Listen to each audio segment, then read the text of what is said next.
You're in a meeting. Your manager looks at you and says, "So, what do you think?" And something strange happens. You know the answer. You've been listening. You have an opinion, but your brain just stops. You open your mouth and what comes out is, yeah, I think, and then nothing. Or you say something, but it's not what you meant.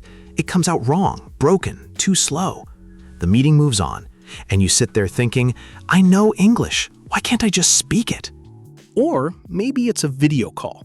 Your colleague asks you a question, simple, direct, and instead of answering, you say, "Sorry, can you repeat?"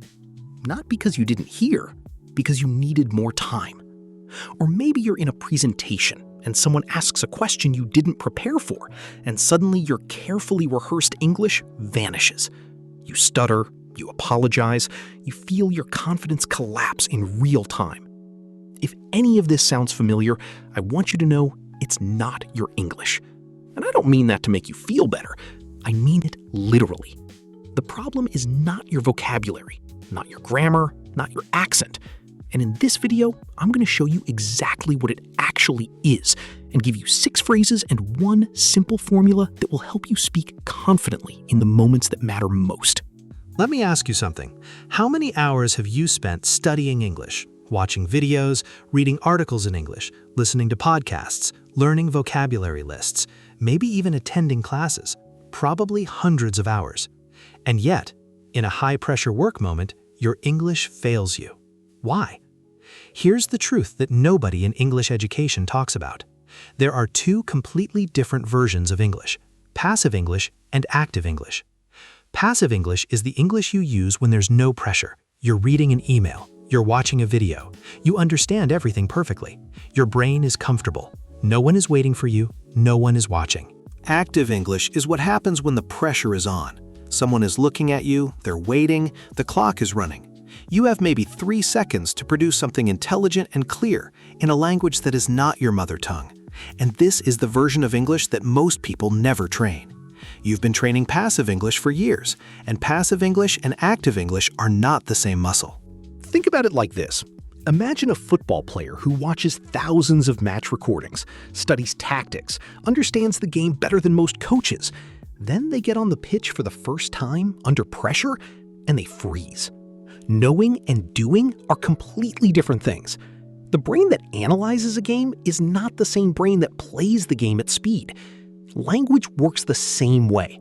Understanding English when you have time is completely different from producing English under pressure.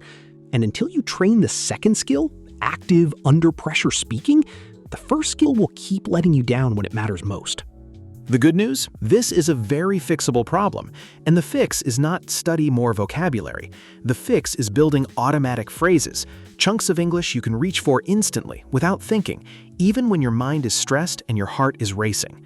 Today, we're going to build 6 of those phrases, all designed for the moments when your workplace English usually breaks down. Phrase 1, think on your feet. Phrase 1, think on your feet. To think on your feet means to respond quickly and intelligently without time to prepare. It's the skill the workplace most rewards and the one most language learners feel they lack.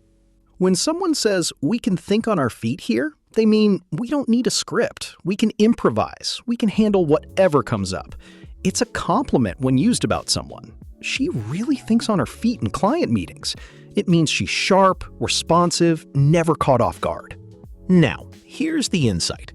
Thinking on your feet in a second language doesn't happen by having a large vocabulary.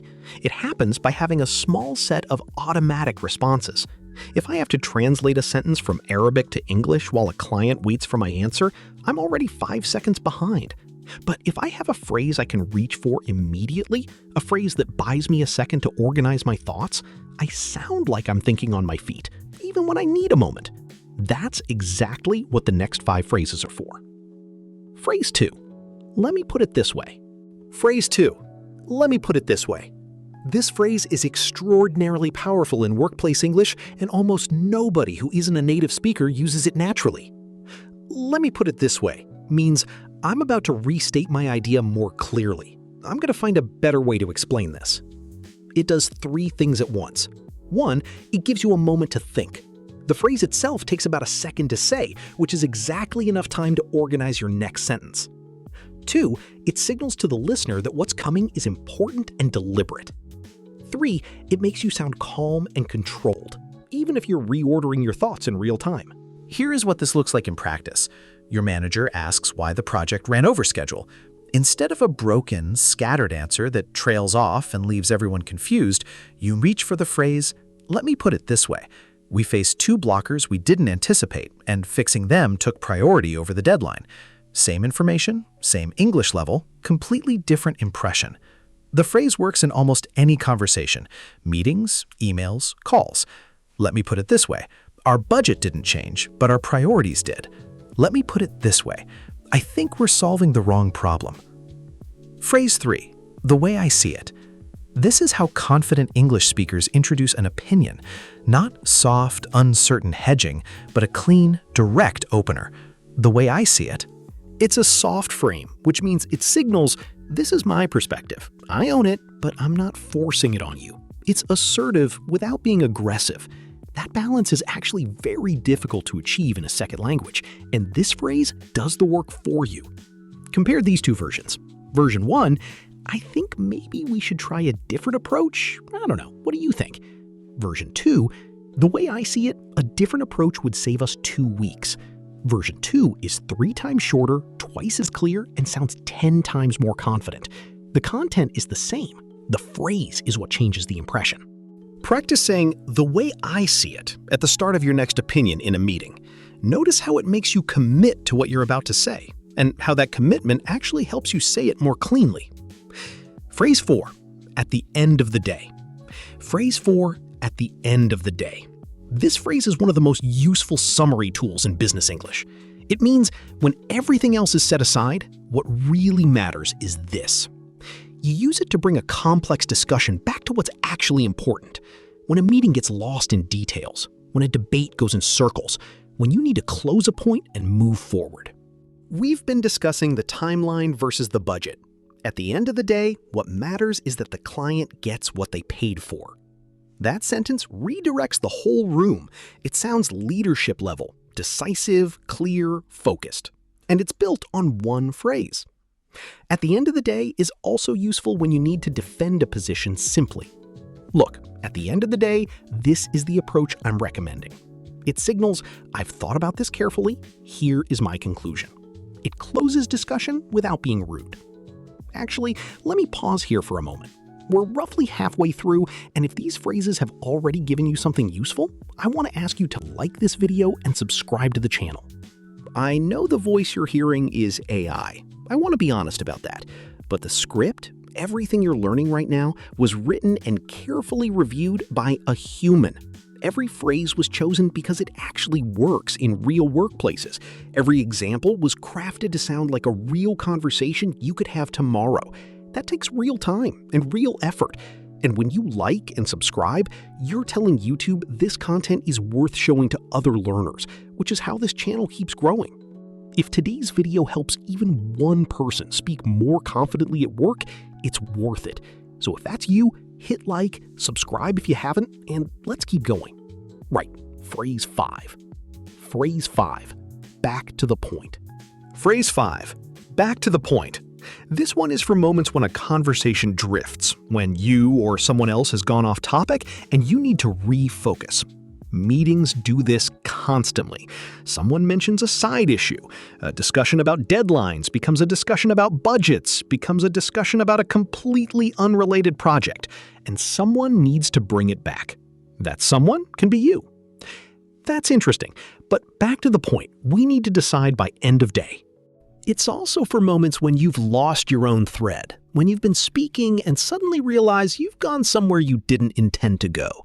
I was talking about the client feedback. I got a bit sidetracked. Back to the point, the main issue is the delivery timeline. This phrase rescues you. It tells the listener, I know where I'm going, I just took a small detour. That honesty is professional, not weak. The worst thing you can do in workplace English is try to pretend you haven't lost the thread.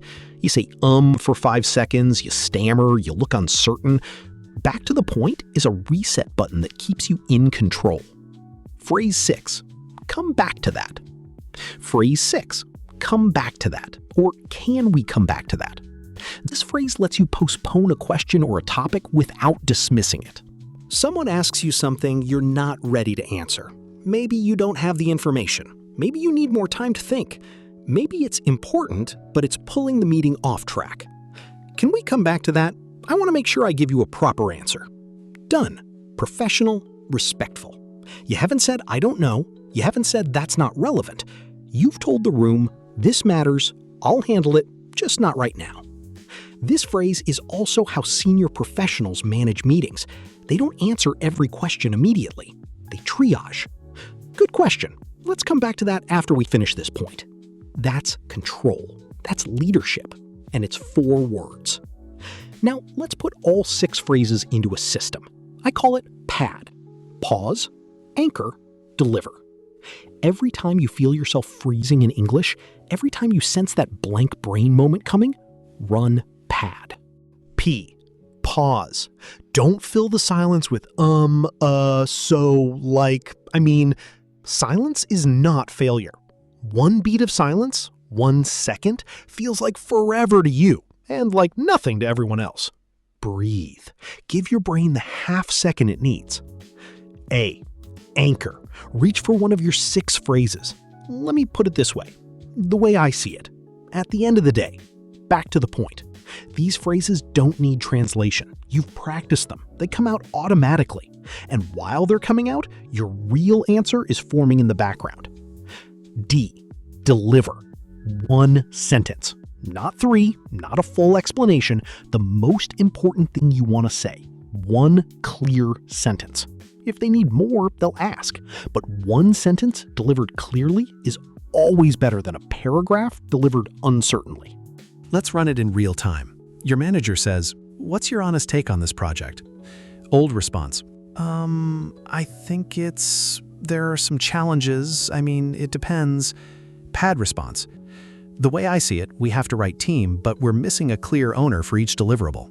10 words, honest, clear, confident. Someone challenges your idea. "I'm not sure this approach is realistic." "I know, maybe, but I was just thinking."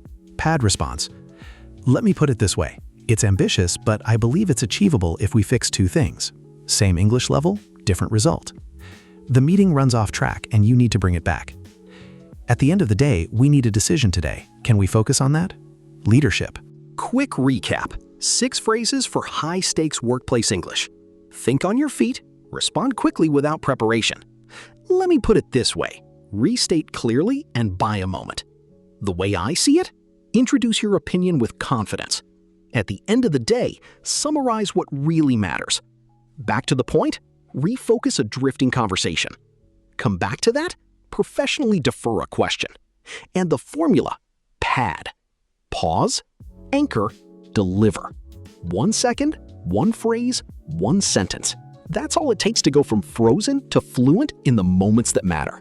Here's what I want you to do this week. Pick 2 of these phrases, just 2, and use them in your next real English conversation at work. A meeting, a call, a message, doesn't matter. Notice how they change the way you feel when you speak. Then come and tell me in the comments which phrase you're going to use first. I read every comment. If you want to keep building your workplace English, there's plenty more waiting for you on the channel. Practical lessons just like this one, designed for the moments that actually matter at work. Subscribe, and I'll see you in the next one.